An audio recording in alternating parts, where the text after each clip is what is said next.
한국이 외모 정병이라고 하죠. 이게 되게 심한 편이잖아요. 많은 분들이 이거에 공감하시더라고요. 요즘에는 정말 별의별 기준이 다 나와 있어요.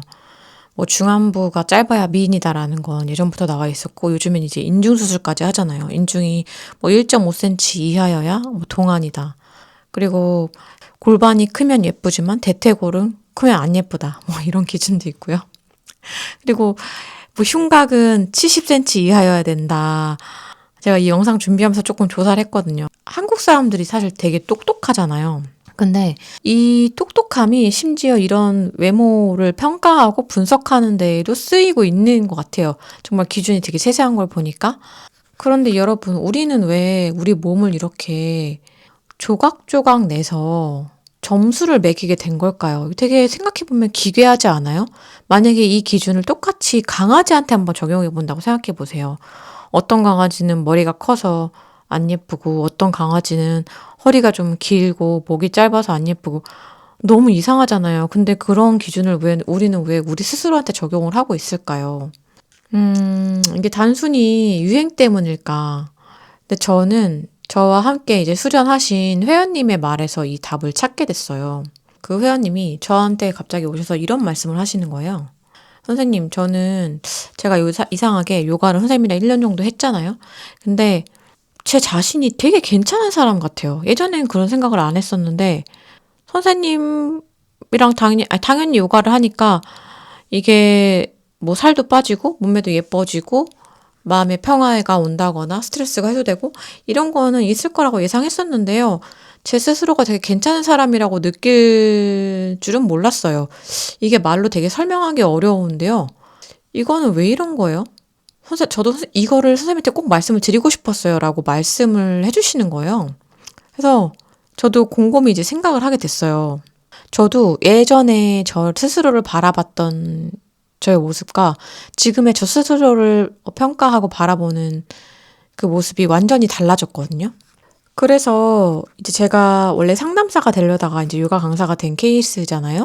그런 어떤 마음의 정서적인 건강을 좀 돌보는 문화를 만들고 싶어서 그래서 그 부분들을 팬더 회원님께 전달하고 싶었는데 이게 정말 잘 전달이 됐구나라는 생각이 드는 거예요. 너무 놀랍기도 하고 정말 기쁘기도 했었어요. 사실 근데 그 회원님이 내가 스스로 되게 괜찮은 사람이 된 것 같다. 그렇게 느낀다라고 말씀을 하셨는데 이게 사실 이유가 있거든요. 그 원리를 제가 이렇게 말씀을 드릴 수 있을 것 같아요. 제가 이제 상담사 준비를 하다가 이제 요가 강사가 되려고 마음을 먹었을 때 봤던 굉장히 인상 깊은 논문이 있었어요. 그게 어떤 논문이었냐면 그 연구의 대상이 성폭행을 당한 여성들이었어요. 그 성폭행을 당해서 심리적으로 굉장한 트라우마를 갖고 있는 여성들이었는데 그분들이 이제 요가를 했을 때 하면서 그 트라우마를 어떻게 극복을 하는지에 대한 그런 연구였거든요. 근데 이게 여러분도 만약 경험이 있으신 분은 공감하실 수 있는데 여성이 그 논문에서 여성들이 성폭행을 당했잖아요. 근데 그 자기 혐오가 굉장히 강해진다는 거예요. 근데 왜 그럴 것 같으세요? 이게 나는 그저 사실 당한 거잖아요. 나쁜 놈은 그 새끼들이잖아요. 그 놈들이잖아요. 근데 왜 나를 혐오하게 될까? 왜 내 신체를 차마 바라보지 못하고 자기 혐오가 그토록 강해질까? 그런 거에 관한, 그러니까 그리고 그 자기 혐오를 어떻게 해소하는지, 요가를 통해 점점 해소하는지에 대한 논문이었는데, 너무 기억에 남아요. 근데 왜 그렇게 그 사람들이 자기 혐오가 강해질까? 자기는 피해자인데 불구하고 너무 마음이 아픈 일이잖아요. 너무 슬프고. 근데 이게 왜 그러냐면 저도 어렸을 때 이제 성추행 경험들이 몇 번 있기 때문에 여러 번 있기 때문에 너무나도 사실 이해를 했거든요. 그 뭐랄까 내 몸이 내 몸 같지가 않은 느낌인 거예요. 내 몸이 내 몸 같지가 않은 거. 이게 대상화라고 표현을 하는데 어떤 그러니까 이게 내 바디 파트 그러니까 내 몸 팔다리 그리고 혹은 뭐 생식기나 여러 가지 그런 기관들이 나의 소중한 일부인데 그냥 그런 정말 죽이고 싶은 정말 그런 범죄자에게 더럽혀진 대상이라고 그걸 인지하게 된다는 거예요. 내 몸임에도 불구하고. 그래서 이게 내가 혐오하는 대상으로 바뀐다는 거예요. 그러니까 이게 주도권이, 내 심리적인 주도권이, 내 몸에 대한 주도권이 더 이상 내가 아니라 넘어가 버린 거죠. 그 범죄자한테. 이게 무슨 말인지 좀 이해하시겠죠? 그러니까 내 몸이 내 존재가 아니라 타인에 의해서 훼손된 어떤 물건처럼 느껴지기도 하는 거죠. 너무, 너무 마음이 아파요. 그래서 이제 자신을 혐오하게 되는 건데, 이 분들이 어떻게 좋아지냐면, 이제 거울이 없는 방에서 요가를 하게 돼요. 근데 뭐 그냥 요가는 아니고, 좀 더 어떤 심리 치유적인 거에 어떤 그런 방법을 접목한 요가인데, 이게 하다 보니까 훨씬 이게 나아지는 거예요. 자기 신체에 대한 혐오가 없어지는 거예요.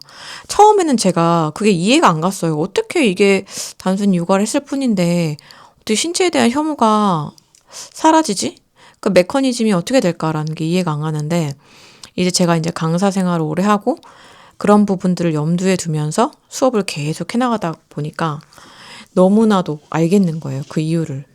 저도 과거에 정말 그 외모에 대한 집착이나 요즘에 정신병을 정병이라고 하죠. 그게 되게 심한 사람이었거든요. 그러니까 지금 와서는 이렇게 편하게 얘기할 수 있는데, 어렸을 때부터 정말 심했어요. 저는 과거 생각하면 제 부끄러운 과거를 말씀드리자면 20대 때 어떻냐면 저는 사람의 얼굴을 보고 몸을 보면은 그거를 속으로 되게 점수를 매겼어요, 항상. 이게 내가 점수를 매겨봐야지 하고 매기는 게 아니라 그냥 너무 자동으로 저 사람 삐리삐리 뭐 눈은 몇 점? 뭐 얼굴은 어떻게 고치면 더 이뻐지겠다. 저 사람의 바디 프로포션은 어떻다. 이런 거를 되게 자연스럽게 항상 생각을 했단 말이에요.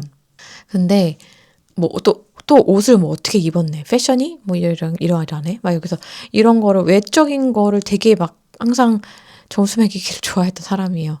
그게 자동적으로 흘러가던 사람이었어요.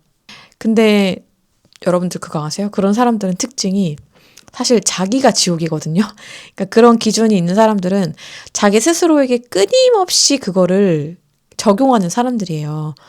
왜냐면 나랑 가까이 가장 자주 있는 건 나잖아요. 그러니까 나는 거울 보면서 나 스스로에 대해 계속 그렇게 평가하고 난도질하면서 조각조각 내서 점수 매기고 하는 거죠. 그러니까 어떻게 일상이 내 스스로가 이뻐 보일 수 있겠어요? 행복할 수 있겠어요? 근데 그런 사람이었는데, 그래서 제 얼굴에 어디가 항상 뭔가 마음에 안 들고, 성형외과도 방문했었고, 그리고 점수를 매기면서 완벽하게 이게 내 마음에 드는 세팅이 되지 않으면 집 앞에 나가는 것도 힘들었던 사람이었거든요. 그래서 성형외과를 실제로 가기도 했었어요. 수술을 하려고. 그 당시에는 이렇게 제가 약간 이마나 코가 이렇게 동양적인 라인이거든요. 약간 선이 그렇게 뚜렷하진 않고 이목구비도 약간 오목조목한데 그 당시에는 정말 이렇게 볼록 튀어나온 이마와 높은 코가 너무너무 부러운 거예요. 지금은 저는 되게 굉장히 만족하고 저를 이쁘다고 생각합니다. 근데 그 당시에는 그게 너무너무 부러워서 성형수술을 하려고 병원 갔었는데 안타깝게도 이제 제가 그때 너무 바쁘게 살았었고 이제 알바도 하면서 공부를 해야 됐을 것 때문에 너무 시간이 없었고 그리고 딱 시간이 났을 때가 이제 삼성 합격하고 나서 이제 그때였는데 그때가 한 달인가? 되게 기간이 좀 짧아서 그 사이에 수술을 할 수가 없는 시간인 거예요. 그래서 반강제적으로 수술을 못하고 그때 코필러만 한 대 맞았었어요. 수술을 하고 싶었는데 사실 못한 거죠. 지금 와서는 너무 잘했다고 생각하고 하지만, 네. 그래서 아무튼, 실제로 그 성형을 하려고 했었는데, 이 얘기를 꺼낸 이유는 저도 되게 외모 컴플렉스가 굉장히 심했고, 초등학교 때부터 저 스스로를 굉장히 자기 혐오도 심했었어요. 나는 되게 못생기고, 못나은 아이라고 생각했고, 되게 뚱뚱하고 돼지라고 놀림을 많이 받기도 했었고. 그런데 그걸 나 스스로에 대해서 이런 기준을 계속 적용하다 보니까 이제 타인을 바라볼 때도 그렇게 바라보는 거예요. 이 사람은 어떤 사람인지, 이 사람은 어떨 때 행복한지, 어떤 걸 좋아하는지 이렇게 보는 게 아니라 타인의 외모로 옷 입은 거 이런 거를 되게 조각조각 분석해서 평가질하고 있는 그런 사람이 된 거죠, 제가. 근데 이게 어느 순간부터 내가 왜 이러지에 대한 의문을 갖게 됐어요. 나는 왜 이런 사람이 됐지? 나는 왜 이러지? 이렇게 의문을 갖기 시작하고, 그리고 또 제가 상담을 또 2년 동안 받았다 그랬잖아요. 그러니까 상담도 받고, 심리상담 공부도 하고, 그 이후에 이제 요가 명상을 하면서, 이제 사람이 저는 완전히 바뀌었거든요. 또 그 종교도 갖게 되고 하면서 사람이 완전히 바뀌었는데, 내가 왜 이렇게 생각을 하게 됐을까? 내가 왜 이렇게 외모에 집착하는 사람이 됐을까를 생각해보면, 대부분 타인에게 안 좋은 평가를 듣기 시작하면서부터였거든요. 제가 어렸을 때, 초등학교 때 남자애들이 저를 돼지라고 놀리고, 막 저를 막 못 살게 굴고, 막 혐오하는 듯이 그렇게 그때부터가 시작이었거든요. 그리고 이번 컨텐츠를 준비하면서 제가 다른 분들의 이제 외모 정병이나 외모 콤플렉스에 대한 영상들을 좀 봤는데, 그분들도 이제 대부분 이게 타인의 평가에 대해서 그런 게 시작되신 분들이 많더라고요. 그러니까 자기 스스로, 그러니까 우리가 인간이 사회적인 동물이고, 특히나 더 옛날에는 어떤 정서적인 거에 대한 그런, 뭐랄까, 무례함, 이런 거에 대한 그 감수성이 더 낮았기 때문에 굉장히 타인에 대한 평가를 아무렇지 않게 너무 하잖아요. 그게, 그러면서 그분들도 대부분 자기에 대한 어떤 혐오와 자존감의 하락 등을 하신 경우가 많더라고요. 그러니까 이게 생각해보면 공통점이 있는 거예요. 정말 소름 돋는 공통점이 있는 거예요. 그 제가 논문에서 봤던 그 성기행에 대한 트라우마, 나를 혐오하게 되는 그 트라우마도 같은 메커니즘인 거예요. 이게 사실 그 피해자들도 성행을 겪으면서 타인에 의해서 내가 원치 않았더라도 내 몸이 더럽혀졌다고 느끼는 것처럼, 나도 내 외모나 신체에 대해서 느끼는 어떤 그 인지도 타인의 비난과 그리고 그것에서 시작하게 된 거죠. 사실 그 타인이 나한테 뭐라고 하든 간에 내 몸은 내 몸을 그 사람들이 어떻게 평가하고 내 얼굴을 평가하든 간에 그 사람들에게 그 비난할 권리가 있진 않은 거잖아요. 그 범죄자들이 내 몸을 범할 그런 권리가 없는 것처럼. 그러니까 그 둘 다 사실 경계를 넘는 거거든요. 어떤 경계선을 넘어버리는 거거든요. 이게 물론 그 트라우마를 겪으신 분들은, 어떤 그 사건에 노출되신 분들은 신체적으로도 경계를 침범당했고 심리적으로 침범을 당했고, 그리고 타인이 내 몸에나 내 외모에 대한 어떤 평가나 비난 이런 걸 당하신 분들은 심리적인 바운더리를 그 사람들이 넘은 거죠. 그러니까 넘은 거는 그 사람들인데 내가 나를 미워하게 되는 그 원리가 같은 거예요. 이게 왜냐하면 타인에 대한 대상화, 타인에 의한 대상화라고 키워드를 말씀드릴 수 있을 것 같아요. 그러니까 즉 이게 둘 다 나를 나로 보는 게 아니라 타인의 시선에 비친 어떤 대상이나 물건으로 나를 인식하는 거죠. 이게 사실 우리나 외모와 신체를 어떻게 인지하냐면, 이게 내 팔이고 내 몸이고 내 가슴이고 내 배고 내 얼굴임에도 불구하고 나의 일부로서 인지를 잘 못하는 것 같아요. 이 시대의 많은 사람들이. 왜냐하면 우리가 거울을 통해 인지하게 되고, 그리고 타인의 평가에 대해서 나를 인지하게 되는 거.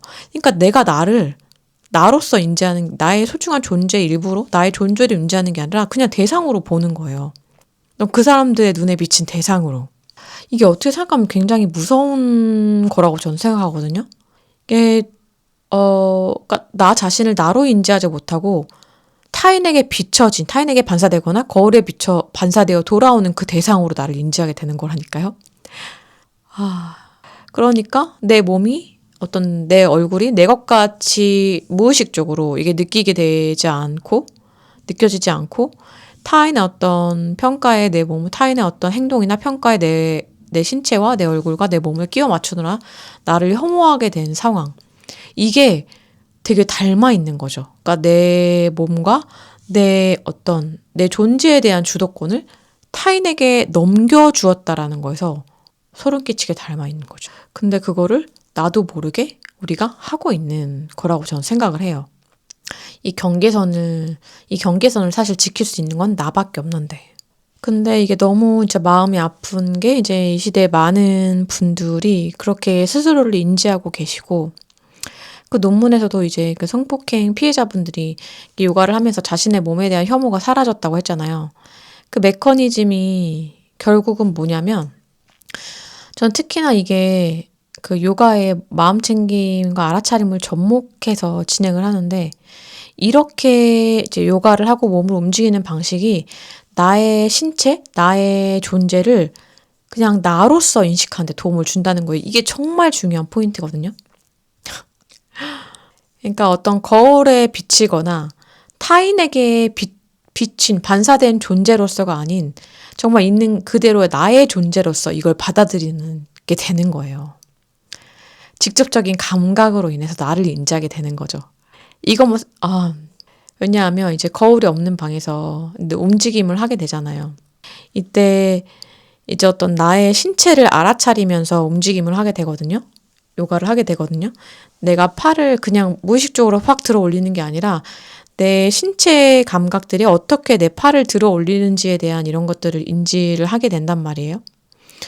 그러면서 자연스럽게 나의 어떤 존재를 그냥 나의 일부, 내 것으로서 받아들이는 연습을 하게 되는 거예요. 타인에게 대상화된, 반사된 그런 존재가 아니라. 이게 너무나도 큰 의미구나 라는 걸 깨닫게 되더라는 거죠. 그래서 타인이 뭐라고 짓거리든 그냥 내 몸의 주인은 나다 라는 걸 깨닫는 연습이고, 내 심리적인 경계선을 내가 지키면서 나라는 존재를 결국은 회복하는 과정이 되는 거죠. 이 요가의 시간이. 그래서 그 회원분이 그렇게 말씀을 하셨던 거예요. 저는 그런 과정들을 이제 계속 겪으면서 그 회원님도 이제 자신에 대해서,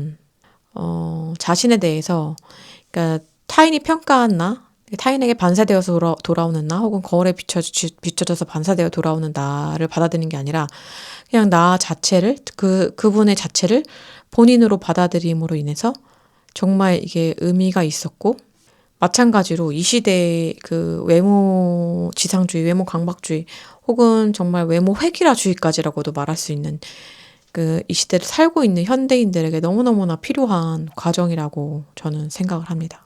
사실 이게 매일매일 바디 스캐닝 명상만 해도 도움이 되거든요. 물론 이제 제가 다음 영상에서 때 말씀을 드릴 테지만, 다음 영상에서는 이제 어떤 요가를 제가 하는지 좀 더 말씀을 드릴 건데, 자존감을 올려주고 그리고 나의 존재를 나로서 인지하는 그런 어떤 요가 프로그램은 제가 다음 영상에서 조금 더 자세하게 다룰 테니까요. 꼭 확인하시고 도움 받으셨으면 좋겠습니다. 그리고 오늘 영상이 조금 무거울 수도 있는데 사실 제가 이런 걸 얘기하는데 되게 조심스러웠거든요. 악플이 달릴 수도 있다고 생각을 하고, 그리고 뭐 그럼 성형수술 한 사람들은 뭐 자존감이 낮은 사람들이냐 뭐 이런 반박을 하실 수도 있잖아요. 근데 저는 그런 얘기를 하고 싶은 게 아니라 제가 말씀드린 그대로 우리가 우리 존재를 인식하는데 정말 나의 일부로 보는 게 아니라 소중한 나로 보는 게 아니라 타인에게 비춰진 나로 보는 게 익숙해져 있다. 저 또한 그렇고 그건 여러분들의 잘못이 아니에요. 네, 그건 여러분들의 잘못이 아니에요.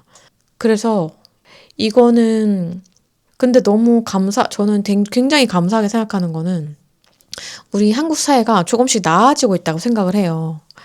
왜냐하면 일단 이런 주제에 대해서 인식을 하고 있잖아요. 그게 얼마나 사실 똑똑한 거예요. 인식조차 하지 못하고 있는 수도 있는데 인식을 하고 있고 목소리를 내는 사람들이 있고, 그리고 이렇게 드러내고 물론 화를 내시고 비난하시는 분들도 있으실 거고 슬퍼하는 분들도 있으실 거고 아니면 나는 상관없어 라고 생각하시는 분들도 있겠지만, 이게 이렇게 뜨거운 감자로서 다뤄진다는 것 자체가 굉장히 의미 있다고 생각합니다. 그리고 이거는 우리 전 세대에서 정말 우리의 그 베이비 부모 세대분들이 정말 열심히 일을 하셔서 우리나라가 정말 단기간에 말도 안 되는 급격한 성장을 이뤄냈잖아요. 그래서 세대 간의 이제 차이나 어떤 세대 간의 혐오도 조금 커질 수 있는 그런 원인이었다고 생각하는데, 너무 빠르게 세상이 변했기 때문에 이거는 과거의 세대들을 탓하기보다는 우리 세대, 다음 세대가 바꿔 나가야 할, 다음 세대가 노력해야 할 이슈라고 저는 생각을 해요.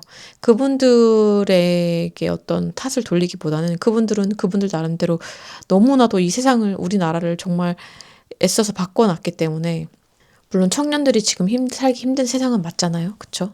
근데 이제 그분들은 점점 노년이 돼가시고 이제 우리에게 또 다른 해결해야 할, 다음 세대를 위해서 또 다른 해결해야 할 이슈가 생긴 거죠. 그거를 함께 우리 해결해 나가는 게, 얘기를 하고 또 이제 있는 게 의미가 있다고 생각합니다. 제 영상 끝까지 봐주신 분 계시면 너무너무나 감사하고요. 그리고 댓글이나 의견 자유롭게 달아주시면, 혹은 좋아요, 구독도 감사하겠습니다. 네, 오늘 영상은 여기까지 하겠습니다. 포도코치였습니다. 제가 저 스스로를 굉장히 미워하면서, 내가 진짜 못생겼구나. 나는 정말 사랑받을 자격이 없는 사람이구나. 그러고 그 우울해했던 그 긴 시간이 없었으면은 저는 지금 이 얘기를 절대 할 수 없었을 거예요. 저는 어렸을 때부터 제 외모에 대해서 되게 큰 컴플렉스가 있었어요. 이마랑, 그리고 눈, 코, 턱살, 튀어나온 입, 그리고 가슴이랑 배, 허리, 골반 등 되게 사실 컴플렉스가 굉장히 많았는데, 오늘은 제가 이 외모 컴플렉스를 어떻게 긴 시간 동안, 40년이 넘는 시간 동안 정말 이거저거 다 해보고 결국에는 뭘 통해 극복했는지 솔직하게 말씀을 드려보려고 해요. 그리고 지난 영상에서 제가 외모 컴플렉스에 대해서 얘기했잖아요. 외모 정병이라는 키워드를 써서, 혹시 이 외모 강박이나 외모 집착, 그 컴플렉스라는 주제에 관심 있으신 분들은 제가 이전에 올렸던 영상, 링크 띄워드릴게요. 더보기란. 그거를 꼭 보시기를 추천을 드려요. 어디서도 들어보신 적이 없는 다른 관점을 얻게 되실 거예요. 우선은 제가 과거에 얼마나 제 스스로를 정말 미워하고, 이 단어를 쓰는 게 좀 마음이 아프고 쓰기 싫지만 나 스스로를 이제 혐오했는지, 그게 너무 긴 스토리라서 제가 다른 영상에서 말씀드려야 될 것 같아요. 일단은 그 외모 자존감을 어떻게 높이는지에 대해서 먼저 얘기를 할 거고요. 제 경험에 대해서 필요하다면 아주 간단하게 나눌게요. 먼저 흔히들 내 외모가 못났기 때문에, 그러니까 내가 못생기고 뚱뚱하기 때문에 자존감이 낮은 거고, 내가 내 외모를 개선시키면 이 외모 컴플렉스가 없어질 거다라고 많이 생각들 하실 거예요. 그쵸? 그게 흔히 일반적으로 믿고 있는 믿음이기도 하고, 그래서 성형도 하고 이제 스타일도 바꾸고 시술도 받고 막 다이어트도 하면은 주변에서 이쁘다는 얘기 되게 많이 듣게 되잖아요. 그리고 이성에게 인기도 많아지겠죠. 근데 정말 중요한 거를 제가 말씀드리자면, 그거는 사실 근본적인 해결 방법이 아닙니다. 근본적인 해결 방법이 아니에요. 제가 다 해봤어요. 오히려 이제 그런 것들에 매달리다가 거식증이나 뭐 다이어트 약물로 인한 부작용, 그리고 성형 중독, 쇼핑 중독, 또 다른 인정 중독이나 운동 중독에 노출되기가 쉽습니다. 진짜 배기는 뭔지 아세요? 내 깊은 곳에서 내가 정말 사랑스럽고 아름다운 예쁜 존재라고 생각하는가? 단지 그 예쁘다는 걸 넘어 내가 정말 사랑받아 마땅한 존재이고 아름답고 존귀하고 소중한 존재라고 믿고 있는가? 라는 질문에 자신있게 네, 물론이죠 라고 답을 할 수 있어야 됩니다. 이거에 관해서 빠르게 확인하고 싶으신 분들은 고정 댓글을 보시면 됩니다. 제가 다 경험을 해보고 말씀드리는 거예요. 진짜 살도 엄청 빼보고 운동 중독도 되어봤고, 다양한 경험도 해서 사회적으로 성취도 이뤄봤고, 스펙도 쌓고, 제 기준에서는 이제 육각형 인재에 가깝게 정말 노력을 했었어요. 근데 결국 깨달은 거는 내 외적인 가치, 뭐 외모나 스펙이나 이런 외적인 가치를 죽어라고 높이는 거랑 내 깊은 곳에서 나를 정말 가치 있는 사람, 사랑받아 마땅한 존귀하고 귀중하고 소중한 아름다운 존재라고 믿는 거는 일치하는 게 아니라는 겁니다.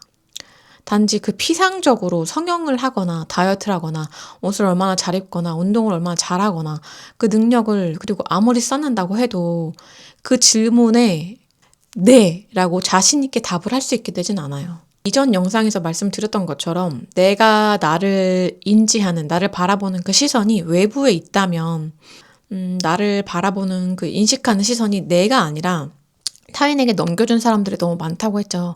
그러면 내가 아무리 노력을 해서 나의 외모나 스펙 같은 거를 개선을 시켜도 나는 늘 부족한 사람이에요. 왜냐하면 나보다 나은 사람들은 밖에 얼마든지 있으니까.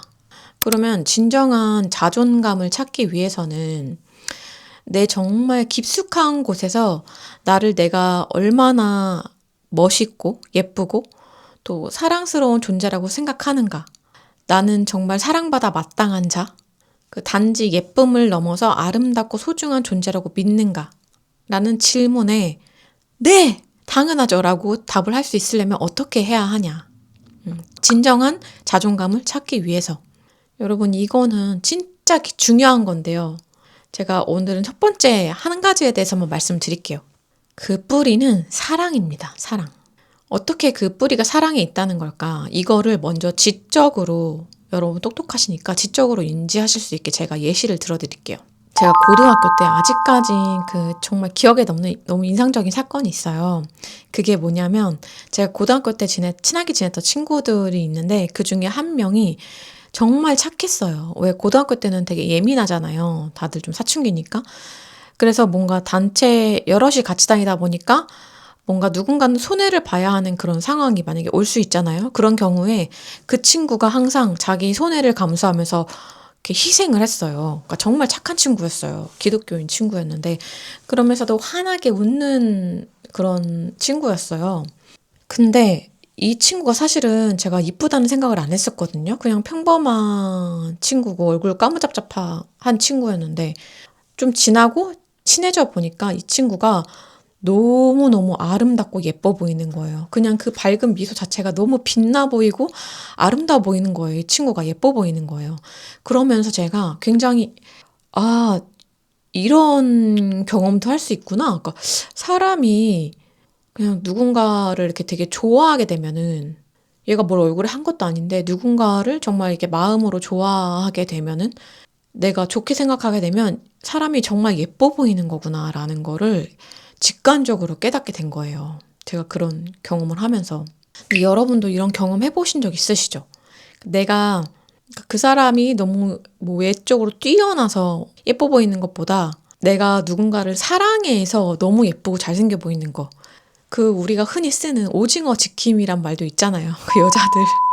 쓰는데 내 남자친구, 내 남편이 내가 사랑하니까 내 눈에만 너무 잘생기고 멋있어 보이는 거 그거를 지키는 사람들 사실은 오징어인데 근데 그거를 우리 오징어 지킴이라고 그렇게 우스갯소리로 얘기하잖아요. 여러분들이 이거를 지금 짧게나마 경험해 보실 수 있게 제가 큐잉을 한번 드려볼게요. 여러분이 가장 사랑스럽다고 생각하는 존재를 한번 떠올려 보세요. 저는 동물을 좋아해서 이제 귀여운 강아지를 떠올렸거든요. 아니면 뭐 내가 사랑하는 가족이나 엄마를 떠올릴 수도 있어요. 그러면은 그 존재를 생각할 때 그 뭔가 내 가슴속에 차오르는 그 따뜻하고 뭔가 몽글몽글한 그 느낌을 나에게로 한번 향해 보세요. 어떠세요? 나는 나를 그렇게 바라보고 있는가? 나는 과연 나를 그렇게 바라보고 있을까? 왜 나는 나 스스로를 그렇게 느끼고 있지 않지? 내가 아니면 누가 나를 그렇게 사랑해 주는데? 이런 생각이 제가 자해 명상하면서 문득 들었었어요. 내가 그 존재를 사랑으로 바라보느냐가 그 존재에 대해서 내가 느끼는 예쁨과 아름다움을 결정짓는다는 거예요. 그러면 내가 나를 볼 때 못생겨 보이고 뭐 고쳐야 될 부분이 너무 많은 이유는 그런 마음이 든다면 내가 나를 과연 진실로 사랑하고 있는가라는 질문을 던져봐야 한다는 거죠. 결국은 이제 진정한 외모 자존감은 내가 내 외적인 스펙을 업그레이드 하는 데서 나오는 게 아니라 내가 나를 바라보는 나의 마음, 나의 시선을 고치는 것에서 시작된다는 겁니다. 내가 나라는 존재를 이제 무조건적으로 수용하고 인정해 주는 경험을 할 때, 그렇게 하기 시작할 때, 그 비로소 거울 속의 나를 내가 정말 아름답고 예쁘게 바라보기 시작한다는 거죠. 그리고 그에 앞서 존귀하고 소중한 존재로 느끼는 거고요.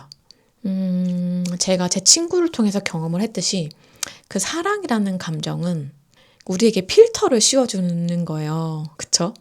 그 존재 자체를 아름다움으로 재해석하게 하는 힘을 갖고 있는 거죠. 그래서 남들에게는 그냥 평범해 보이는 우리 강아지의 그 똥꼬마저 귀여워 보이는 거. 그 이유는 사실 그 똥꼬가 진짜 귀여워서 그러겠어요? 그게 아니라 우리가 그 존재를 사랑이라는 그 주관적 시선으로 바라보기 때문이잖아요. 그쵸?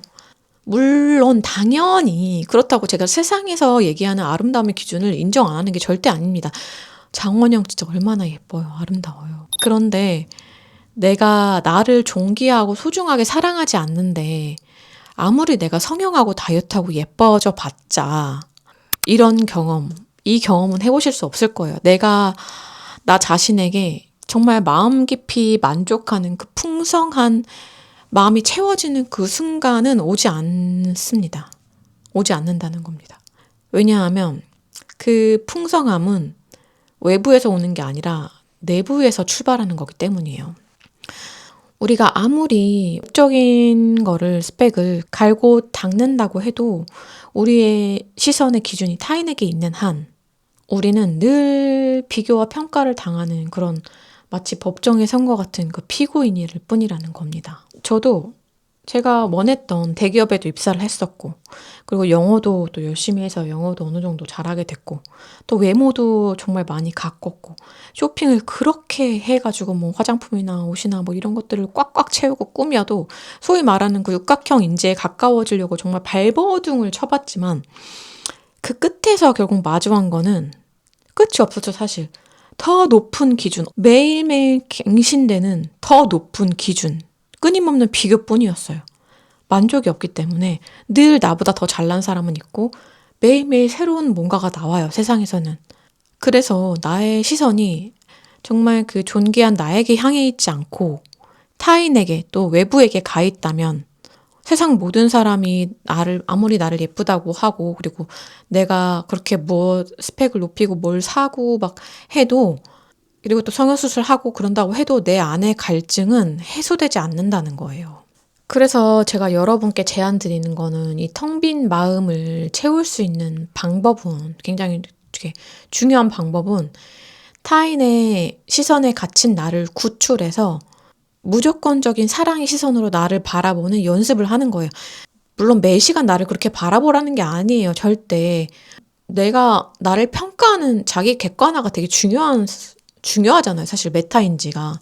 근데 그렇게 내가 나를 무조건적으로 수용해주는 그 연습을 해야 된다는 겁니다. 그 사랑의 시선을. 그렇게 해야 오히려 자기 객관화를 잘할 수 있는 사람이 됩니다.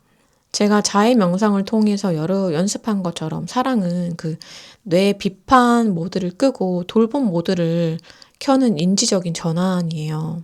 나라는 존재를 타인의 잣대로 조각내지 않고 있는 그대로 긍정하는 연습인 거죠. 이것이 바로 비판단적인 알아차림이고 마음 챙김이고 그리고 이거를 제 클래스에서 요가를 하면서 계속 훈련을 하는 거예요. 사람들이 왜 자기 객관화를 못하냐, 왜 메타인지를 못하냐.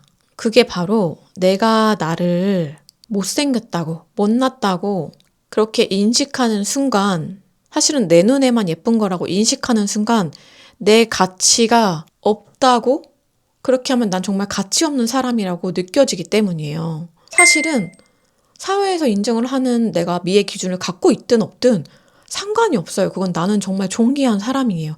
그렇게 내가 믿고 있다면 오히려 메타인지가 정말 잘 됩니다. 그러면 왜 이렇게 스스로 생각하지 않는 사람들이 많을까? 내가 나를 바라보는 이 시선은 절대 공짜로 얻을 수 있는 게 아니에요.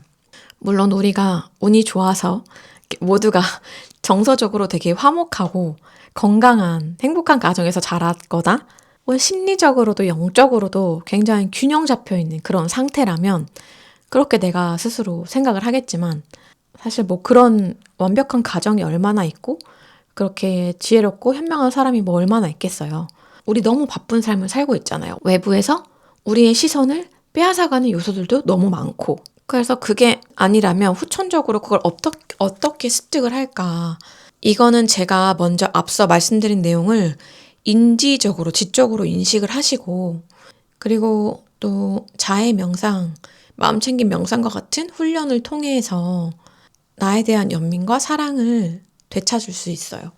이게 왜 자해 명상이 자존감에 도움이 되냐면 단지 나를 사랑해, 나는 나를 사랑해라고 주문을 외우는 것이 아니고 뇌과학적으로 그리고 심리학적으로 우리 내면의 인지 구조를 만드는 그런 연습을 하게 되는 거예요. 구체적인 훈련인 거죠. 뇌를 그 판단과 평가 모드에서 돌봄 모드로 전환을 시켜요. 조건부 사랑에서 무조건적인 수용으로 나아가는 거죠. 뭐 살을 빼면 예뻐해줄게, 옷 사이즈를 입으면 예뻐해줄게가 아니라 이런 거는 조건부 사랑이기 때문에 늘 우리를 불안하게 하거든요. 그 자해 명상은 마치 콧물이 묻어도 귀여운 강아지를 보는 것처럼 어떤 상태라도 뭐 주름이 생겼거나 뭐 살이 쪘거나 이런 상태라도 실존 자체를 귀하게 여기는 마음을 길러주는 겁니다. 이 마음을 기르려고 나 스스로에게 이걸 기르려고 우리가 연습을 해야 돼요. 그러면 이걸 듣고 자해 명상을 하면 되겠구나라고 생각을 하실 거예요. 근데 명상을 이미 하고 해보신 분들은 아시겠지만 저도 명상에 대해 이론적으로 알고 그리고 또 제가 명상 앱에 코치로도 들어가 있잖아요. 근데 혼자서 주기적으로 하는 건 진짜 쉽지 않아요. 그래서 같이 하면 되게 좋아요. 주기적으로. 제가 진행하는 그 온라인 요가 프로그램에서 이 명상을 같이 진행을 하고 있으니까요. 오시면 주기적으로 마음챙김 요가를 하면서 명상을 하실 수 있어요. 그리고 무엇보다 그냥 제가 추후에도 말씀을 드리겠지만 무엇보다 그냥 명상만 하시는 것보다 몸을 움직이시는 게 정말 필요하고 중요합니다. 진짜 이건 제가 나중에 꼭 말씀드릴게요. 명상만 하시는 분들 계신데 몸을 쓰셔야 됩니다, 여러분. 그리고 이거에 관련해서는 이제 고정 댓글 확인해 보시고요. 이게 물론 단기간에 되진 않아요. 그냥 습관적으로 이렇게 오랫동안 열심히 하시는 거예요. 두뇌 훈련을 하시는 거예요. 제가 강사를 시작하면서부터 이런 점들을 고민하면서 클래스를 짜고 진행을 해왔단 말이에요. 그래서 오프라인에서 정말 좋은 피드백을 많이 얻었었어요. 그 후기에 대해 궁금하시다면 제가 그 밑에 고정 댓글 링크에 가시면 있거든요. 그래서 그리고 가격도 꽤 합리적이에요. 그 먼 곳에서 계시는 분들이나 외국에 계신 분들도 기꺼이 참여하실 수 있게 온라인으로 진행하니까요. 이동 시간도 없고 되게 좋아요, 오히려. 각자 공간에서 하니까 편하고. 그리고 추후에는 저희 움직이는 휴식 구독자분들이 놀러 오실 수 있는 그 멋진 오프라인 공간도 만들어 보고 싶어요. 그래서 이런 저와 같은 고민을 해보셨던 분들은 꼭 한번 들어보시고 뭔가 새로운 내 삶의 루틴을 만들어 보시는 거를 추천을 드립니다. 사실 오늘 하고 싶은 얘기가 정말 많아서 원고를 진짜 이거에 3배는 써놨거든요. 근데 영상이 너무 길어질 것 같고 저도 배가 너무 고파서 오늘 영상은 여기까지로 하겠습니다. 네, 여러분 제 영상 봐주셔서 정말 감사드리고요. 움직이는 휴식의 포도코치였습니다. 좋은 하루 보내세요. 안녕. 한국이 외모 정병이라고 하죠. 이게 되게 심한 편이잖아요. 많은 분들이 이거에 공감하시더라고요. 요즘에는 진짜 별의별 기준이나 시술이 많던데 눈, 코, 턱 같고 이런 걸 넘어서 요즘에는 뭐 요정기라고 해서 필러도 맞고 또 어깨에도 필러를 맞더라고요. 직각 어깨를 만들기 위해서. 그리고 또 인중 수술까지 하잖아요. 인중이 뭐 1.5cm 이하여야 미인이다. 골반이 크면 예쁘지만 대퇴골은 크면 안 예쁘다. 뭐 이런 기준도 있고요. 한국 사람들이 사실 되게 똑똑하잖아요. 근데 이 똑똑함이 심지어 이런 외모를 평가하고 분석하는 데도 쓰이고 있는 것 같아요. 그래서 정말 기준이 되게 세세한 걸 보니까. 근데 여러분, 우리가 왜 우리의 몸을 이렇게 조각조각 내서 점수를 매기게 된 걸까? 되게 생각해보면 좀 기괴하지 않아요? 만약에 이 기준을 똑같이 강아지한테 한번 적용해본다고 생각해보면요. 어떤 강아지는 뭐 머리가 커서 안 예쁘고 어떤 강아지는 허리가 좀 길고 또 목이 짧아서 안 예쁘다. 너무 이상하잖아요. 근데 왜 우리는 그런 기준을 우리 스스로에게 적용하고 있을까요? 이게 단순히 유행 때문일까? 근데 저는 이 답을 저랑 함께 한 1년 정도 수련한 회원님의 어떤 질문에서 찾게 됐어요. 그 회원님이 어느 날 갑자기 저한테 오셔서 이런 말씀을 하시는 거예요. 선생님이랑 제가 요가를 1년 정도 했잖아요. 근데 제 자신이 되게 괜찮은 사람 같아요. 라고 말씀을 하시는 거예요. 그러면서 당연히 요가를 하니까 제가 살도 빠지고 몸매도 예뻐지고 뭐 힐링도 되고 이럴 거라고는 예상을 했었는데요. 제 스스로가 이렇게 되게 괜찮은 사람이라고 느껴질 줄은 몰랐어요. 이게 말로 되게 설명하기는 어려운데요. 이거를 선생님께 꼭 말씀을 드리고 싶었어요. 라고 말을 해주시는 거예요. 그래서 저도 이제 곰곰이 생각을 하게 된 거예요. 저도 예전에 저 스스로를 바라봤던 어떤 저의 그 모습과 지금의 저 스스로를 평가하고 바라보는 그 시선이 완전히 달라졌거든요. 제가 원래 심리 상담사가 되려고 하다가 요가 강사가 된 케이스잖아요. 그래서 당연히 정신 건강을 일상에서 돌보는 관리하는 문화나 습관을 회원님께 좀 전달을 하고 싶었는데 이게 정말 잘 전달이 됐구나라는 생각이 드는 거예요. 그래서 되게 놀랍기도 하고 기쁘기도 하고요. 근데 사실 그 회원님이 내가 되게 스스로 괜찮은 사람이 된 것 같다라고 느낀다고 말씀을 해주셨잖아요. 근데 사실 이게 이유가 있거든요. 이 원리를 제가 이렇게 말씀을 드릴 수 있을 것 같아요. 제가 이제 상담사 준비를 하다가 요가 강사가 되려고 마음을 먹었을 때 굉장히 인상 깊은 논문을 하나 봤었어요. 그게 어떤 논문이었냐면 그 연구의 대상이 이제 성폭행을 당한 여성이었어요. 성폭행을 당해서 심리적으로도 굉장히 트라우마를 가지고 있는 여성들이었고, 이제 그분들이 요가를 하면서 그 트라우마를 어떻게 극복하는지에 대한 그런 연구였거든요. 여러분도 혹시라도 경험이 있으신 분은 공감할 수 있는데, 그 논문의 어떤 그 여성들이 성폭행을 당했잖아요. 당한 입장이잖아요. 근데 자기 혐오가 굉장히 강해진다는 거예요. 이런 이 나쁜 범죄자들을 미워해도 모자랄 판에 자기 혐오가 강해진다는 거예요.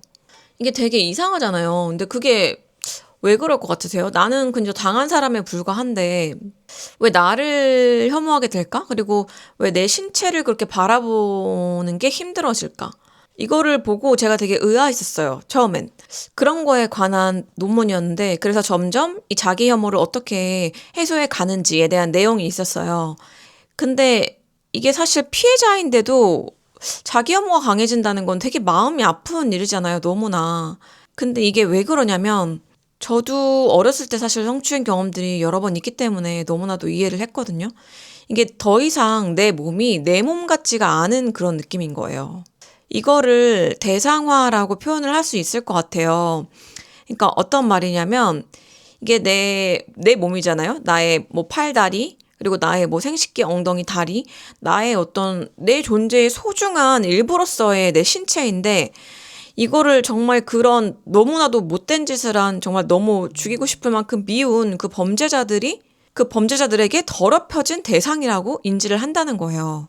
그래서 내가 이제 혐오하는 대상으로 바뀐다는 거예요, 나의 신체가. 그러니까 이게 한마디로 내 신체에 대한 주도권이 나에게서 그 타인으로 넘어가 버린 거죠. 그 범죄자한테.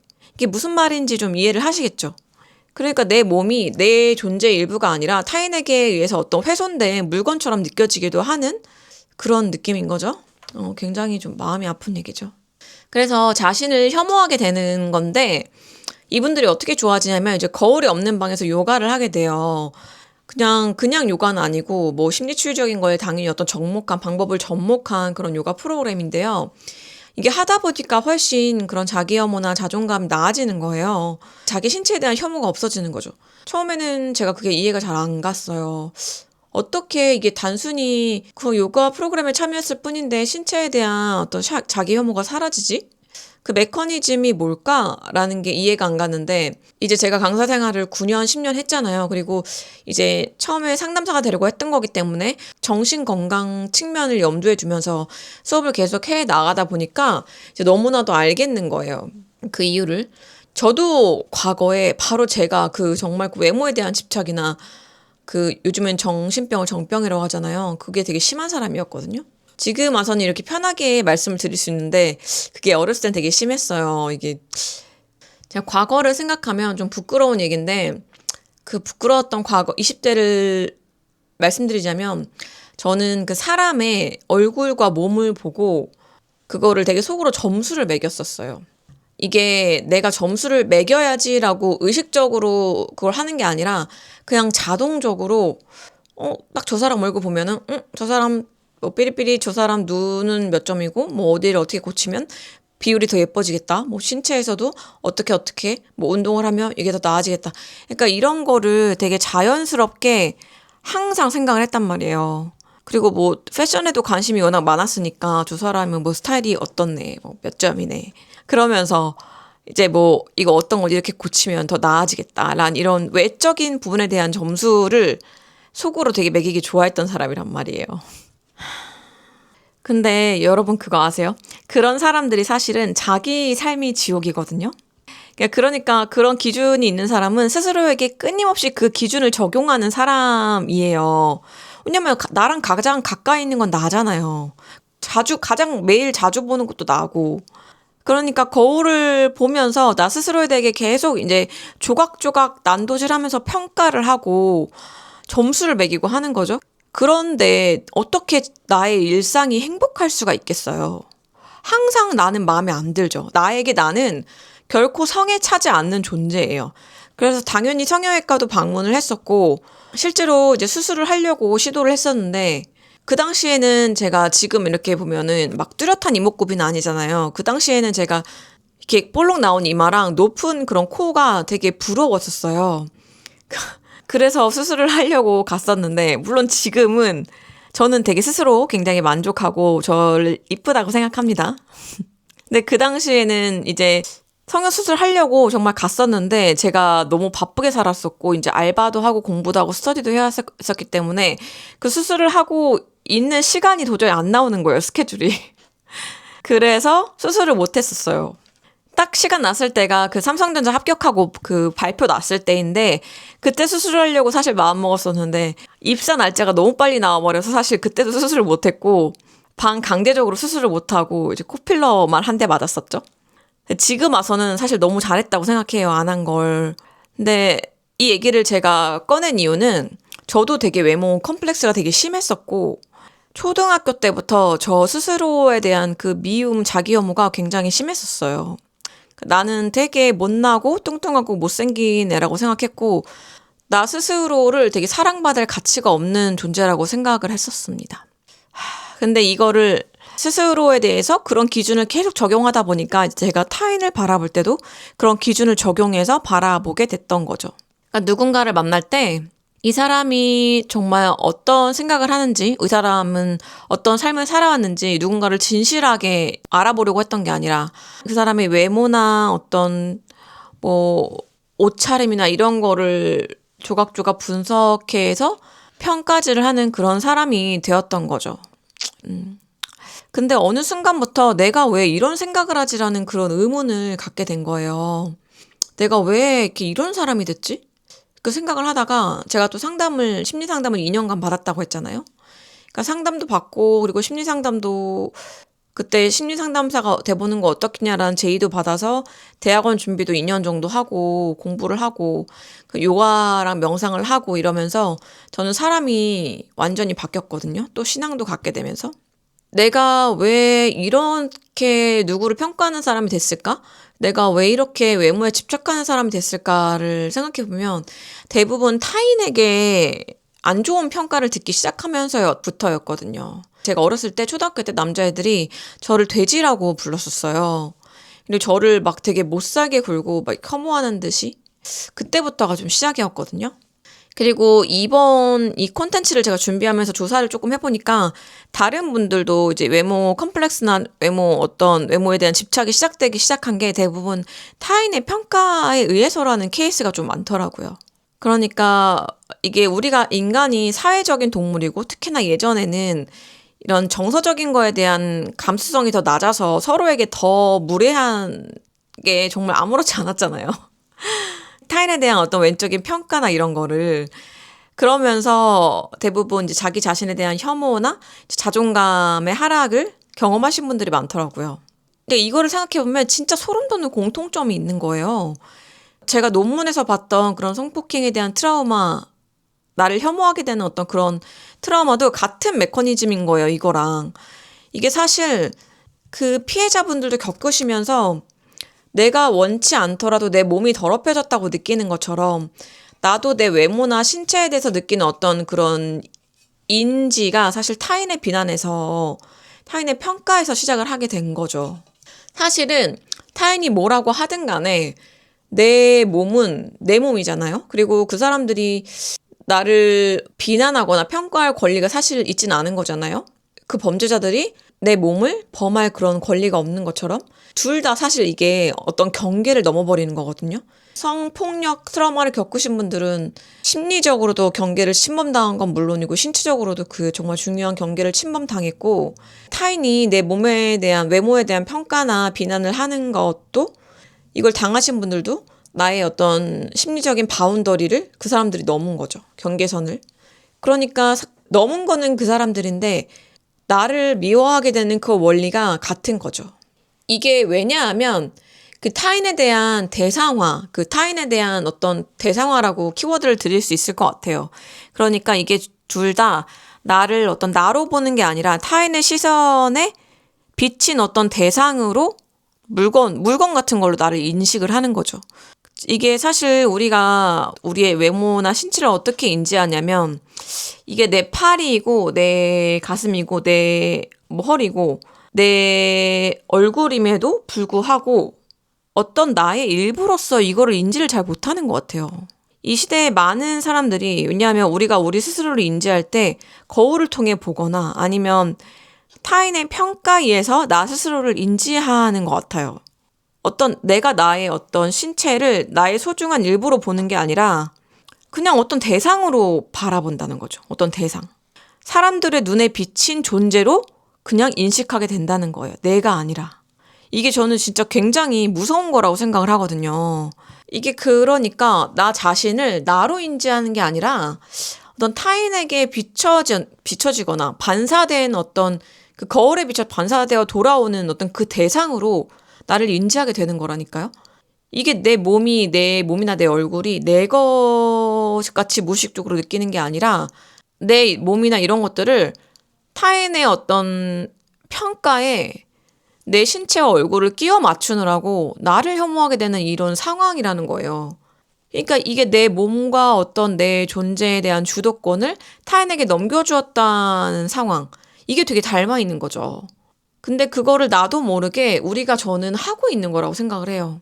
이 경계선을 사실 지킬 수 있는 건 나밖에 없잖아요. 근데 이거는 진짜 마음이 많이 아픈 게, 이 시대에 많은 분들이 그렇게 스스로를 인지하고 계시고, 또 그 논문에서도 이제 성폭행 피해자분들이 요가 프로그램을 하시면서 자신의 몸에 대한 혐오가 사라졌다고 했잖아요.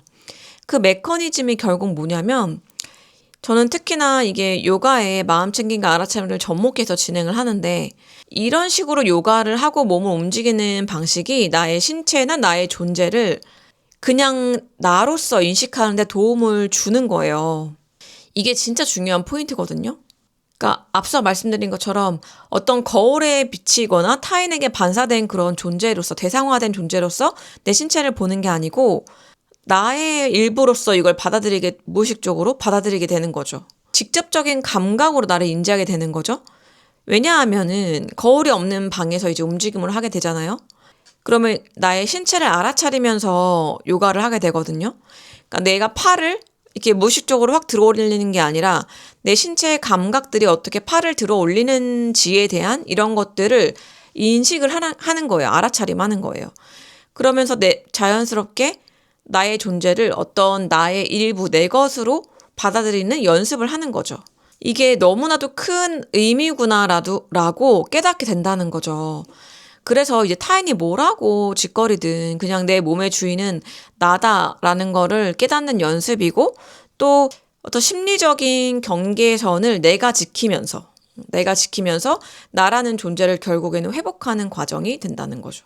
그래서 그 회원분이 그렇게 말씀을 하셨던 거예요. 저한테 오셔서.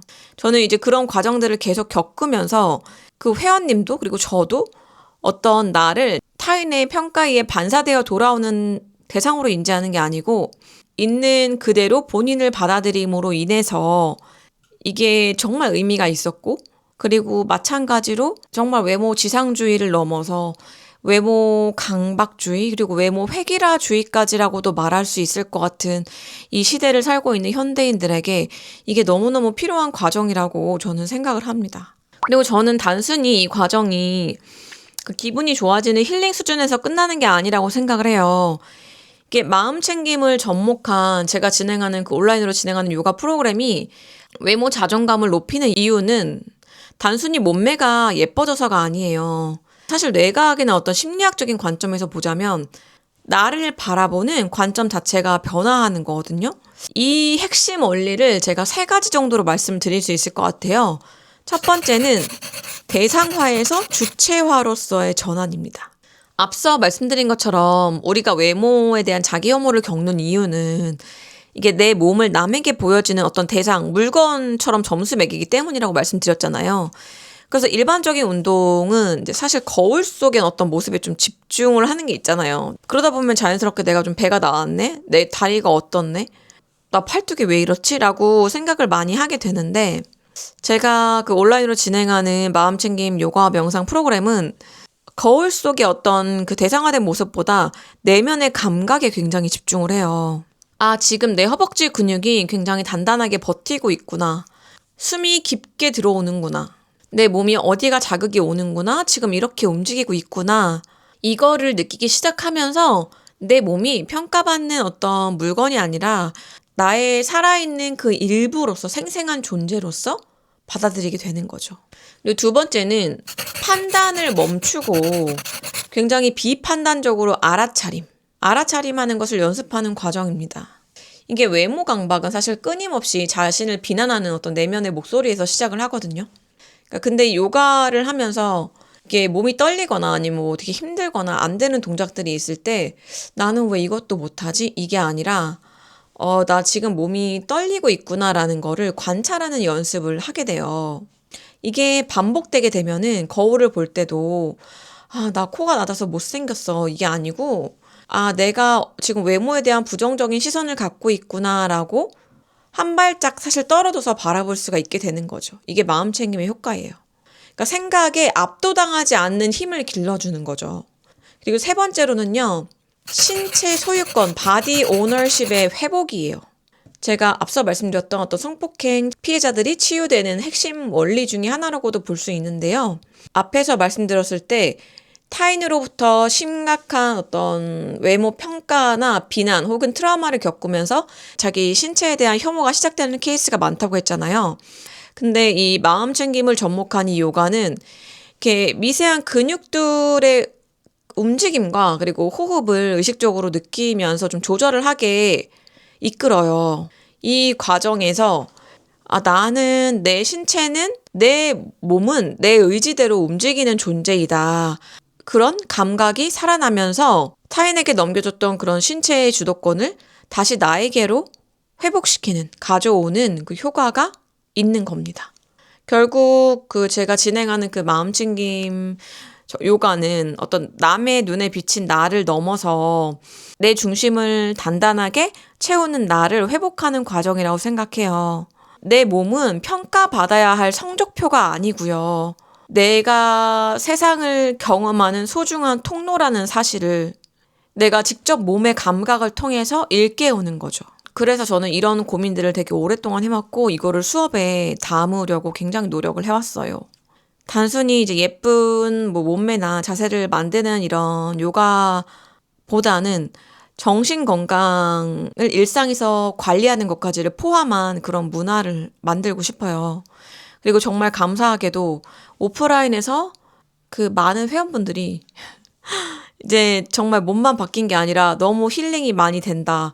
어떤 나 자신에 대해 생각하는 시선이 좀 달라진 것 같다라는 말씀을 이렇게 여러 번 해주셨어요.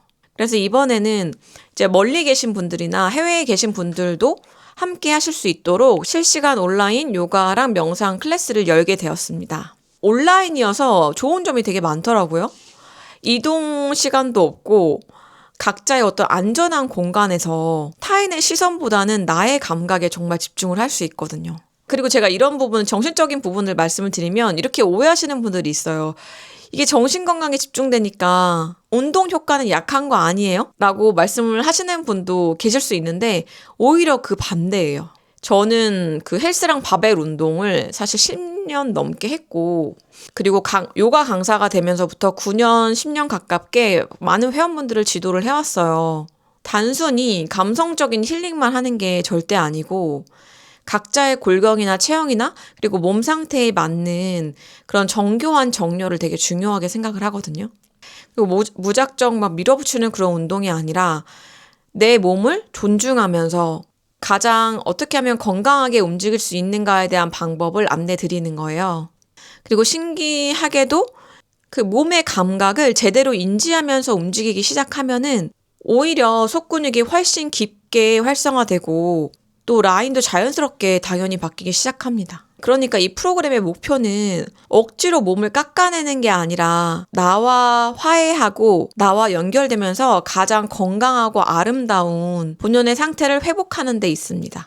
만약 여러분도 스스로를 끊임없이 평가하고 그리고 비교하면서 지치셨다면, 그리고 남의 눈에 비친 나 말고 진짜 나 자신을 다시 만나보고 싶으시다면 제가 준비한 이 프로그램이 분명히 도움이 되실 거라고 생각을 합니다. 자세한 클래스 안내와 신청 방법은 고정 댓글에 링크를 남겨두겠습니다. 그리고 혹시 오늘 영상이 공감되셨다면 댓글로 여러분들의 이야기도 함께 나눠주시면 정말 다른 분들에게 도움이 될 거예요. 나도 나를 늘 평가하며 살았구나. 나도 내 몸을 한 번도 어떤 내 편으로 바라본 적이 없었구나. 그 깨달음의 시작 자체가 이미 회복의 첫걸음일 수 있으니까요. 그럼 오늘의 영상은 여기까지 하겠습니다. 포도코치였습니다. 자존감이 저 바닥까지 치고 멘탈을 뚫고 해까지 들어갔었어요. 15년, 16년 전인데 그때 받았던 연봉 6천만 원을 그냥 쇼핑에 다 태웠어요. 옷 사고 화장품 사고.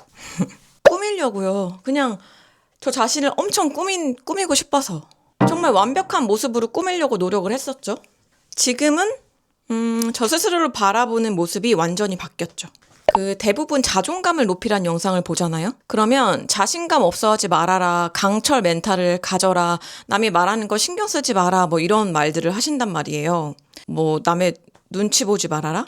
그런데 실제로 그렇게 하려고 되게 노력을 해요. 근데 그게 잘 되나요? 그게 안 되죠, 잘. 하고 싶어도 안 돼요. 그게 내가 잘 됐으면은 애초에 자존감이 낮지도 않았어요. 왜냐하면 내 어린 시절부터 굉장히 오랫동안 형성되어 온 나의 성격이기 때문에 내가 외부의 요소들을 받아들이고 내 내면에서 나 스스로에게 어떤 메시지를 주고 있는지에 대한 관성이 나에게 이미 있잖아요. 그리고 이미 짜여져 있는 인지 구조가 내 머릿속에 있기 때문에 그거를 내가 안다고 해도 방법을 한 번에 바꾸는 거는 되게 어렵죠. 그래서 저는 노력을 엄청 했어요.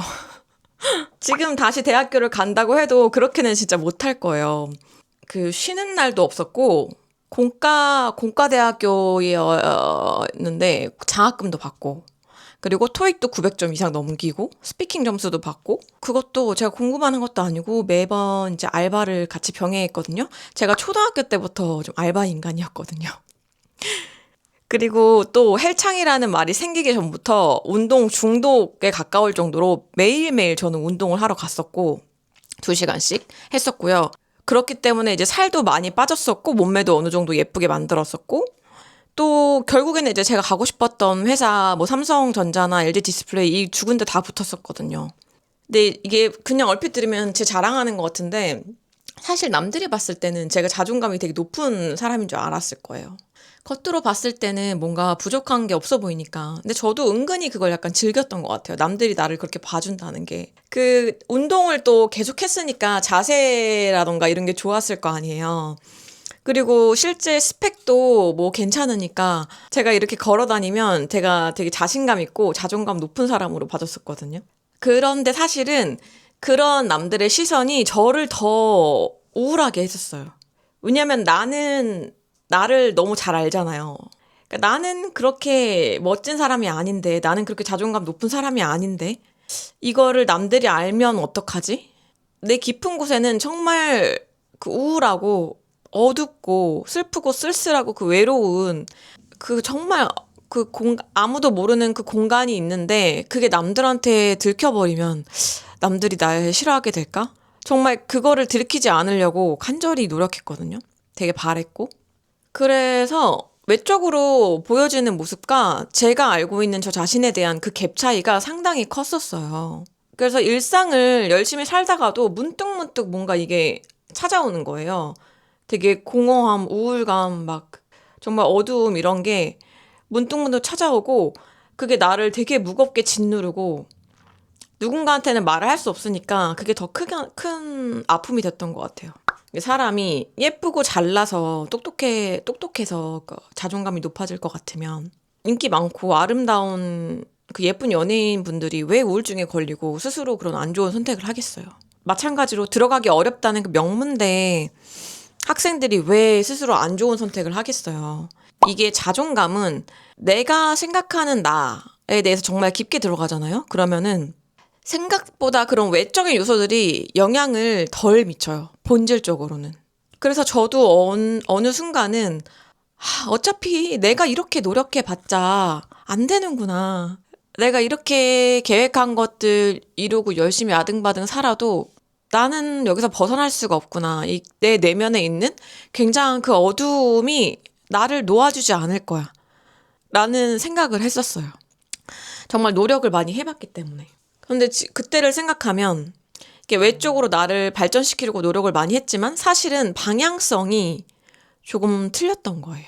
제가 제 안에 있던 그 정말 오랫동안 감춰놨었던 그 큰 구멍을 메우기 위해서 진짜 노력을 많이 했음에도 불구하고 그 성취를 이뤄냈음에도 불구하고 올바른 방향이 아니었던 거죠.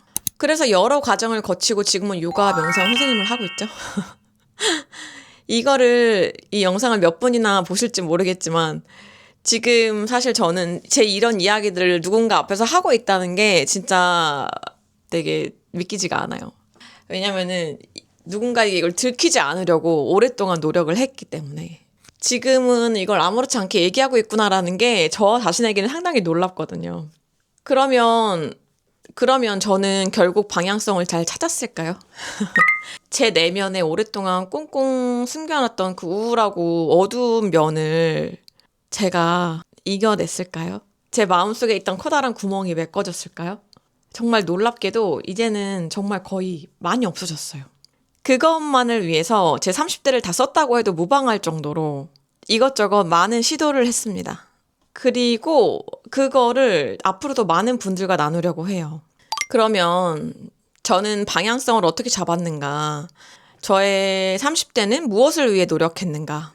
대체 무엇을 위해 노력을 했길래 그 도저히 벗어날 수 없을 것 같았던 그 어둡고 우울한 그 축축했던 공간에서 벗어났을까에 대한 이야기를 한번 해볼게요. 먼저 가장 중요한 거는 무조건적으로 내가 수용받는 경험을 해봐야 돼요. 사실은 단단한 우리가 내면을 갖기 위해서는 우리가 어렸을 때 무조건적으로 수용받고 인정받는 경험을 했어야 되거든요. 뭐 조건부가 아니라 뭐 공부를 잘해서 아니면 엄마 말을 잘 들어서 우리가 사랑받고 인정받는 게 아니라 그냥 내 존재 자체로서 있는 그대로 수용받고 인정되는 경험을 많이 해봤어야 되는데 특히나 내 감정에 대해서 부정당하지 않고 내 감정이 있는 그대로 존중받는 경험을 풍부하게 해봤어야 해요. 우리가 흔히 뭐 그런 걸로 속상해하고 그래. 그냥 생각하지 마. 뭐 이렇게 많이들 말을 하잖아요. 근데 사실 이게 그 누군가의 정서를 있는 그대로 인정해주는 말은 아니거든요. 그러니까 저희 가정도 그 감정에 대한 게 되게 인색한 가정이었어요. 그러니까 저는 그거를 정서 자본이 가난하다고 표현을 하는데 그런데 이걸로 뭐 내 양육자나 부모님을 원망할 필요는 없어요. 그냥 그들도 몰랐을 뿐이에요. 뭐 그런 감정을 느낄 수도 있겠다. 그렇구나. 이렇게 뭔가 진심으로 내 감정에 대해서 그게 옳다 그르다라고 판단하는 게 아니라 이거를 진심으로 공감받는 경험이 상당히 중요하거든요. 제가 처음으로 그거를 느꼈을 때는 심리 상담을 받을 때였어요. 처음에. 그러니까 저는 제 아픈 구석을 꽤나 오랫동안 남들에게 숨겨왔다고 앞에서 말씀을 드렸잖아요. 제 안에 있던 그 정말 큰 구멍과 아픔에 대해서 누군가에게 솔직하게 털어놔 본 적이 30년 동안은 없었어요. 그러니까 그거를 처음으로 선생님께 말씀을 드려본 거예요. 그러니까 이게 뭐냐면 막 공간도 빛을 보지 않으면은 곰팡이도 생기고 막 되게 어둡고 축축하잖아요. 근데 이거를 세상에 드러내면서 본격적으로 드러내면서부터 볕이 들고 소독이 되잖아요. 그 내가 오랫동안 감춰왔던 내 안의 이야기들을 꺼내놓는 게 그 어두웠던 공간에 빛을 비추는 시작이 됐던 거예요. 그런데 이게 제가 공감이 중요하다고 했잖아요. 무조건적인 수용. 근데 이게 공감이라는 게 정말 귀하고 그러니까 희귀한 경험이거든요. 누군가에게 있는 그대로 공감을 받는다는 게. 왜냐하면 일반인이 생각하는 그 공감이란 것과 전문가가 생각하는 그 완전한 공감은 사실 굉장히 달라요. 이게 정말 훈련이 필요한 거거든요. 누군가에게 그런 공감을 해줄 수 있는 거는. 그래서 사실 일반인에게는 기대를 안 하는 게 좋습니다. 아무리 친구이건 아니면 부모님이건 뭐 선생님이건 간에. 그러니까 이것에 대해서 이 공감에 대해서 조금 더 자세하게 알고 싶으시면 제가 비폭력 대화라는 책을 추천드릴게요. 완전히 제 인생을 통틀어서 인생을 뒤흔들어 놓은 인생책인데 상담 선생님께서 선물해 주신 책이었거든요. 그러니까 그거를 일단 추천을 드리고요. 진짜 공감한다는 게 무엇인지 알 수 있을 거예요. 그 책을 보면. 그리고 다시 돌아가자면 심리 상담을 받는 거는 돈이 들잖아요. 그래서 혼자 이걸 하려면 셀프 공감을 해주는 연습을 해야 돼요. 감정 일기를 쓴다던가, 공감 일기를 쓴다던가, 내가 어떤 감정이 들었다. 근데 이거는 이 생각은 나쁘다, 옳다. 이렇게 판단하지 말고 그냥 비판단적으로, 그렇구나. 이렇게 알아차리는 연습을 하는 거죠. 그런데 막상 이걸 해보잖아요? 그러면 잘 안 되실 거예요. 일단은 대부분의 사람들이 내 감정을 인식한다는 것 자체가 쉽지 않아요. 선생님, 저는 잘 아는데요? 이렇게 말씀하실 수 있을 건데요. 그러면 내 감정이, 지금 부정적으로 드는 감정이 슬픔인지, 불안인지, 화인지, 뭐, 외로움인지, 두려움인지, 이거를 구별할 수 있으세요? 이걸 세세하게 구별할 수 있는 분 많지 않을걸요? 그냥 우리는 대부분 감정 단어가 두 가지예요. 좋다, 나쁘다. 그래서 이 감정을 알아차리는 것도 이거를 감정의 해상도를 높인다고 하는데 이 감정을 알아차리는 것도 이게 사실 마음 챙김이거든요. 비판단적인 알아차림. 그래서 우리가 이 감정을 알아차리는 게 굉장히 어려운 일이기 때문에 마음 챙김 명상을 할 때 몸의 감각을 알아차리는 거예요. 감정을 알아차리는 건 더 많은 훈련이 필요하거든요. 우리가 어떤 특별한, 어떤 그 스페시픽한, 어떤 특정한 감정을 느낄 때 몸의 그 생리적인, 신체적인 반응이 따라와요. 예를 들어서 스트레스를 받을 때는 뭐 승모근이 경직되고 호흡이 얕아지거나 호흡이 빨라지고 그리고 뭐 관자놀이 부근이 뻐근해진다던가 뭐 이런 생리적인 반응이 따라오거든요. 그래서 이 몸의 감각을 알아차리는 연습을 먼저 하는 거예요. 물론 처음부터 이걸 알아차리는 게 쉽진 않아요. 근데 이거를 눈 감고 느끼면서 이걸 옳다 나쁘다라고 판단하는 게 아니라 이런 느낌이구나 라는 걸 그냥 음미하는 거죠. 이렇게 비판단적인 감각의 알아차림 그리고 이거를 인지하고 음미하는 거 이거에 대한 완전한 수용을 내 몸을 통해 연습을 먼저 하면서 결국에는 이게 내 감정으로 추후에는 확장이 되는 거예요. 그래서 이 내 몸을 통해 연습하다 보면은 감정까지 있는 그대로 수용하게 되는 어떤 단계까지 나아가는 거죠. 그 마음 챙김에서는 감정 자체에 대해서 좋고 나쁜 게 없어요. 제가 굉장히 이거 좋아하는 말인데 모든 감정을 손님처럼 맞이하라고 하거든요. 슬픔이나 두려움, 뭐 혹은 공포, 뭐 이런 흔히 말해 부정적인 감정들을 우리는 나쁘다고 생각을 하는데 사실 이 감정이 존재하는 이유가 분명히 있거든요. 우리에게 주는 메시지가 있거든요. 그래서 이거를 피하거나 나쁘다고 치부하지 않고 그냥 인생의 을에 왔다 가는 손님이구나. 손님처럼 맞이하게 되는 거죠. 이게 마음 챙김의 본질이거든요. 이런 연습을 하게 되면 이제 내 신체에서 이 알아차림이 시작돼서 감정으로 나아간다고 했잖아요. 그러면 이 결국에는 어떻게 되냐면 내 존재 자체에 대한 있는 그대로의 수용으로까지 나아가게 되는 거예요. 수용과 알아차림의 범위가 확장되어 가는 거죠. 그래서 결국에는 내가 뭐 어떻든 간에 내 외적인 모습이 어떻고 뭐 스펙이 어떻든 간에 그냥 있는 그대로의 나를 자체로 수용하게 되는 거죠.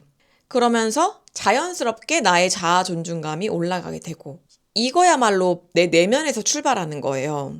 내가 외부의 나의 스펙을 높이고 뭐 성형을 하고 외적인 거를 뭐 수정해서 올라가는 그런 일시적인 게 아니고 정말 오래가고 근원적으로 나를 지탱해주는 자아 존중감이 형성되는 겁니다. 단단한 기반이 만들어지는 거죠. 그러면 선생님 이거 어떻게 해요? 그냥 마음 챙김 명상을 하면 돼요? 그러니까 마음 챙김이라는 게 사실 효과는 되게 광범위한데 방법 자체는 되게 심플하거든요. 그냥 눈 감고 호흡하면서 그거를 그대로 느끼면 돼요. 근데 이거를 더 잘 해내는 방법이 있어요. 바로 움직임과 함께 하는 겁니다. 그래서 제가 이걸 하려고 요가 명상 강사가 된 거예요. 이거를 하려고 삼성도 퇴사하고 그 외국계 기업 갈까 마케팅 일 해볼까 이렇게 고민하다가 결국엔 제가 요가 강사, 명상 강사가 된 거예요. 결론적으로는 제 수업을 들으시면 됩니다. 그 마음 챙김은요, 저는 움직임과 함께 하는 게 더 효과적이라고 생각해요. 실제로 그 마음 챙김이라는 게 우리나라의 불교에서 시작을 했지만, 선불교에서 지금은 전 세계의 인텔리전트들이 하고 있잖아요. 정말 자랑스럽게도. 그리고 하버드나 옥스포드 같은 그런 유수의 대학이나 기관들에서도 연구 결과가 상당히 많단 말이죠. 근데 이 마음 챙김 다음으로 그 다음 연구하고 있는 게 뭔지 아세요, 여러분? 바로 태극권이에요. 태극권. 타이치라고 불리는 그 굉장히 느린 움직임을 하는 그 태극권. 타이치. 이 움직임과 알아차림을 같이 하는 게 굉장히 효과적이란 말이에요. 그래서 제가 강사가 처음 될 때 10년 전쯤에 나는 이 요가라는 거에 심리적인 요소를 더해서, 심리학적인 요소를 더해서 명상과 마음 챙김과 함께 전달을 하겠다라는 다짐을 하고 여태까지 이제 10년 동안 그걸 해온 거죠. 사실 이제 가만히 앉아서 내 감정을 알아차려야지 라고 하면은 이제 1분도 안 돼서 오늘 뭐 해야 되고 아니면 뭐가 막 떠올라요, 생각들이. 지친 뇌를 쉬려고 하다가 오히려 더 복잡해지는 듯한 느낌, 분명히 명상 해보셨던 분들이라면 많이 느껴보셨을 거예요. 명상 초보시라면. 고수도 물론 그럴 수 있고요. 그래서 이게 명상 책이든 앱이든 혼자 지속하기 어려운 이유가 이것 때문이에요. 그런데 몸을 움직이잖아요? 그러면 얘기가 완전히 달라져요. 우리가 조금 느리더라도 의식적으로 이렇게 몸을 움직이게 될 때 우리의 뇌가 정말 그 외부로 향해 있던 우리의 시선을, 의식을 내면으로 가져오게 되거든요. 나의 신체로. 어떤 손이 뻗어지는 느낌, 발바닥이 지면을 그 지탱하는 감각, 또 경직되어 있던 몸이 서서히 이완되는 그 경험들. 그 생생한 감각들을, 신체적 반응을 느끼는 것이 이미 그 뇌의 비판 모드를 끄고 알아차림을 시작하는 거거든요. 그래서 저는 이 타이치 같은 이 느린 움직임의 명상들이 그냥 앉아서 하는 명상보다 뇌의 인지 구조를 바꾸는 데 더 효과적이라고 말하는 그런 연구 결과들이 나오는 이유라고 생각을 해요. 제가 이제 대기업을 퇴사하고 제 30대를 모두 이거에 정말 몰입하면서 이 길을 걷고 있는 것도 이거예요. 단 하나예요. 정말 그 제가 오랫동안 제 안에 있었던 그 큰 구멍, 그리고 어둡고 축축했던 정말 그 외롭고 아팠던 그 공간을 빠져나올 수 있었던 그 열쇠가 다른 분들에게도 사실은 있다는 거를 보여드리고 알려드리고 싶다. 그 열쇠가 사실은 제가 주는 게 아니라 이미 그분들의 손에 있어요. 굉장히 멋있지 않아요? 이미 그분들의 손에 있는데 그게 이제 어느 순간부터는 보이기 시작하는 거예요. 그게 본인에게 있다는 거를 알게 되셨으면 좋겠다라는 마음이 되게 큽니다. 그러니까 결론적으로는 혼자 방황하지 마시고 제 수업을 들으시고 효과적일 겁니다. 그 수업은 단순히 몸을 유연하게 만드는 스트레칭 시간이 아니고요. 제가 9년 동안 현장에서 수많은 고객님들과 이제 소통하면서 직접 실험을 해가면서 이렇게도 해가면서 이렇게도 해보고 이제 저렇게도 해보면서 쌓아온 경험의 기록들이에요. 내 몸을 통해서 내 존재를 무조건적으로 수용하는 그 연습. 그걸 하는 훈련의 장이라고도 볼 수 있겠어요. 저 자세한 수강 후기나 온라인 클래스에 관한 정보는 고정 댓글에 가시면 있을 거고요. 완전한 스펙을 쌓지 않아도, 누군가에게 인정을 받지 않아도 그냥 지금 내가 머무는 그 공간, 지금 여기, 그곳에서 온전히 그 가볍고 개운해지는 움직이는 휴식의 경험을 함께 해보셨으면 좋겠어요. 진짜 나를 지켜주는 그 단단한 기반을 대한민국의 모든 분들이 갖게 되셨으면 정말 좋겠어요, 저는.